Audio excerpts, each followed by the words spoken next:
Hey everybody, it's Cody, Dixon RC. As you see, we got us a Capra, the GOAT. So this is Axial's first portal axle entry into the scalar market or crawler market. Let's just call it that because this isn't really a scalar. It kind of is, but kind of not. It is a 1.9 based, tire based. It's a 1.9 based buggy. Let's just call it that. They call it a UTV buggy. So, interested, it's a kit. You do have to have all the electronics. It does not come with any electronics. It even requires you to have a little mini servo that they want you to buy a Spectrum servo, of course, because Horizon, that's the way it goes. So, some new things for this one. They've changed the link setup than what they used to have, which was just a stainless rod or the nice, pretty gunmetal type rod with the set screws that go in it that your rod ends go on. This is now a full stainless 6mm link with left and right hand threads on each side of it. They've also changed the rod ends themselves.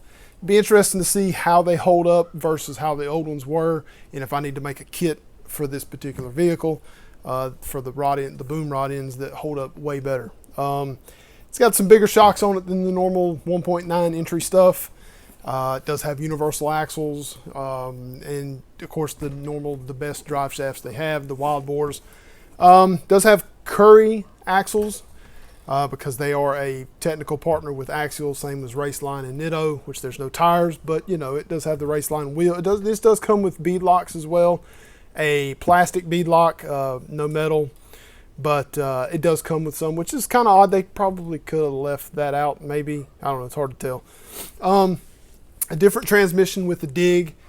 Dig means it has the dig will have a servo just for that, and will lock and unlock the rear axle, so you can theoretically lock the rear axle and the front tires will pull. The idea is that it won't let it tip over because all the power goes to the rear, makes it flip over.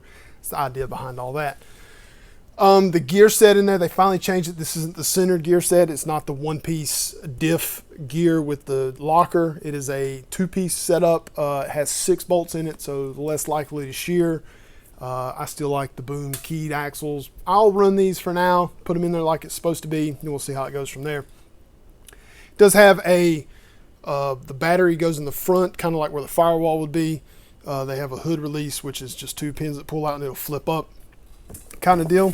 So the box is really small, not very much with it. Oh, it has a light bar on the front. It does not come with the LEDs, but it does have a bar set up so you can do that. Has an interior, of course, it has grill and headlight buckets, and I heard that the grill piece is one piece with the buckets in it, and the headlight, the lens is snapped into it already, so it's good to go on that, which is nice. LEDs don't come in that as well. It comes with the servo horn. I'm not sure if that horn is for the front or if it's for the, it looks like it might be for the front. I don't know, but ain't nobody gonna use no plastic horn. It's got a metal insert in it. We'll show you when we get there. All right, so when you open the box, it's just a normal box, nothing crazy. You have one bag with the side chassis plates with the boat sides on it. That's why you can't run this in class 2 because of boat sides. And I was correct, the grill does have a little plastic, it's got the little lenses in it. This is the ESC tray and some back pieces, some more in the interiors in that as well. You get a bag full of wheels with, of course, Axial sells you or sends you aluminum wheel hexes. Sorry, I'm sweating, guys. It is still 90 degrees in October in South Georgia.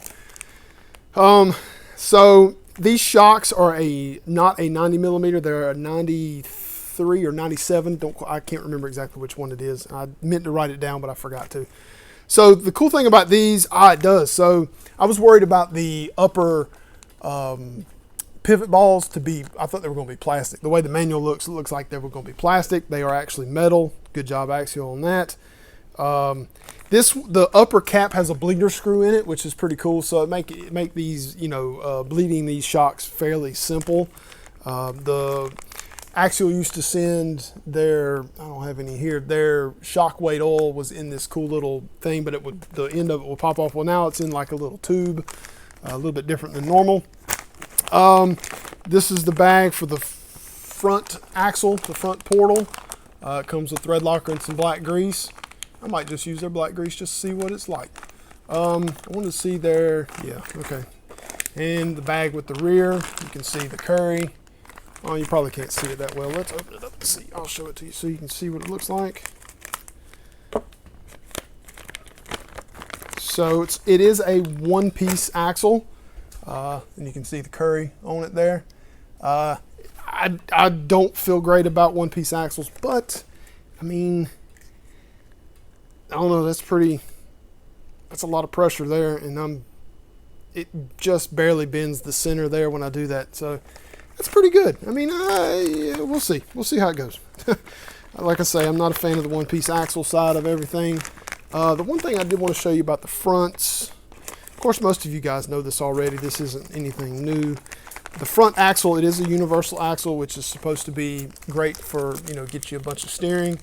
But the end of said axle, the stub on the end of it has that needs to go down the bottom. There it goes. So where the gear goes in, it's just a square piece. So the gear slides over that for the portal. That's how that works on the front of these. So it still gives you a pretty good amount of steering, hopefully. We shall see how that goes. This is actually Axial's first time doing a kit that does not have plastic trees in it. So you don't have to cut all the plastic pieces off of it. They're all in the bag. And each bag is labeled, like that's bag A. And then you got bag F, which is of course the drive shafts. Then you got bag D bag. So the rod end pieces are they're separate. They're open and good stuff like that. Bag E is the skid and the transmission with the dig. It does come with the little servo horn. I guess that little servo horn's for the dig, I suppose. I don't know. So I'm going to attempt to figure out a way to, and then you got all the panels for it. So I plan to build it and try and figure out a way to use a different kind of servo. I don't know yet. We'll see how that goes. I'm gonna try. We'll see. I don't foresee it. I've seen a couple other servos work. I know somebody did a Reefs 99. Just had to do a different setup with the servo horn, which is fine. I got ways to make that happen. So this was just unboxing here. I'm going to build it. I'm not going to build it on camera because it's boring and nobody wants to see all that. What I plan to do is film certain things like the dig and the portals put together. Links, you don't really need to see that. Everybody knows how to do that. I don't know what tires I'm going to use. I'm probably not even going to use these wheels. So I'll be back and we'll discuss it when it's done. Later, everybody. All right, so I'm building the front portal axle. Goes together really smooth. It's got a nice upper. It's pretty smooth as well. So what I wanted to show you guys, so the front portal box, when you build it, of course, it has a stub that comes out there. See that piece in there? That's where the axle goes in. So I think it's kind of funky the way they do that. So you got to kind of feed that in there, but that's where the bearing kind of goes in there. So you'll kind of try and just get it. See, and there you go. See, now we're good to go. And they do give you thread lock, which is in a cool little thing, and the black grease is in a cool little deal as well. They do put bearings on the end here to make the installation. Well, you always want to have a bearing at the end of it anyway, at the end of the axle. Of course, you want to try and, there we go. So it slides right in there. The bolts that go with that have a shoulder on them as well, so you don't have to worry about bushings. It's nice. It's a good deal, so I'll show you again. So you'll try and figure out a way to get this square part here into the square part in there. And it just slides right in. It actually goes it's pretty simple the way they did that. Pretty easy how it just fits in there as well. We'll try and get this in here. There it goes. Okay, so that's it. Of course, we'll bolt that down and it'll be good to go. We'll have a front axle. Just wanted to show you guys the part there so it's not too daunting when you go to put that together in here. It's kind of strange, but it's not that bad. So, all right, I'll be back, show you next. Everybody, I'm back. Finished building the Capra, kind of, sort of. I still need to paint the little interior piece, all the body panels, and figure out what electronics I'm going to use. So I don't know what kind of servo I'm going to use, and I got something funky going. I wound up running So suspension is no springs. I took them off so I can run full droop. I did not build it with the shock oil that come with it. I built it with some 50 weight that I have, so I can get some nice, it's still kind of got some slow reaction, which is what you want. The other thing that I've kind of got going on here is, you can't really see it. Let me move them wires out of the way, because I got wiring everywhere in this thing, because I did wind up doing headlights in there. The angle of this drive shaft is pretty wild. And I wonder if I did it, if I put the pinion, or well, that only goes one way. So I don't really know what it is. I will look into it later. Maybe I did the links wrong, but I don't think I could have done that wrong. Don't really know. So anyway, another thing you'll notice at the bottom, I used boom rod ends all the way around. They are the exact same size as the stock ones. I threw just the factory wheels on the bead locks. I threw some Chudu. If you don't know what Chudu is, you need to go look it up on Facebook. Some Voodoo clones on here just for now, because I bought them and they're cheap. You can't really see it in there. Maybe you can, maybe not. I did wind up putting the JX mini servo in here. It fits, it works. It needs a little bit of tweaking as far as the top part with the servo savers on it. The screw that they include to go in, it's a 2.5 millimeter. You need a 3 millimeter, so you have to drill out the top little washer for it to do what you want it to do. Other than that, this thing it went together really easy. Nothing really crazy. You do have to pay attention to certain things as far as like the size of the screws that go in the cage, and of course there's a part in here in the dig. There's like the hook that actually changes the gear selector part. The instructions don't really tell you how it's supposed to go.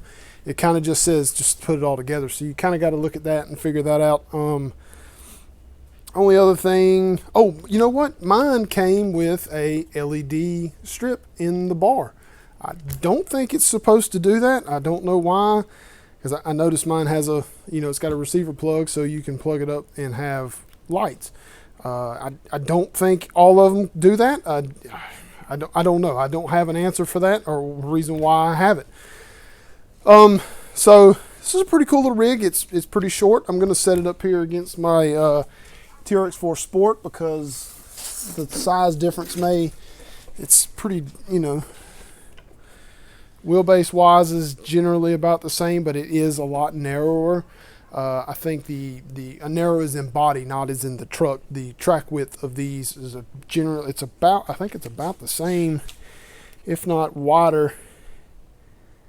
It's a little bit wider than the TRX4. So, you got that going there. So, it's pretty good. It's a cool little truck. It'd be fun to get everything running in it. You saw I've got a Trailmaster Sport 540 can in there for now.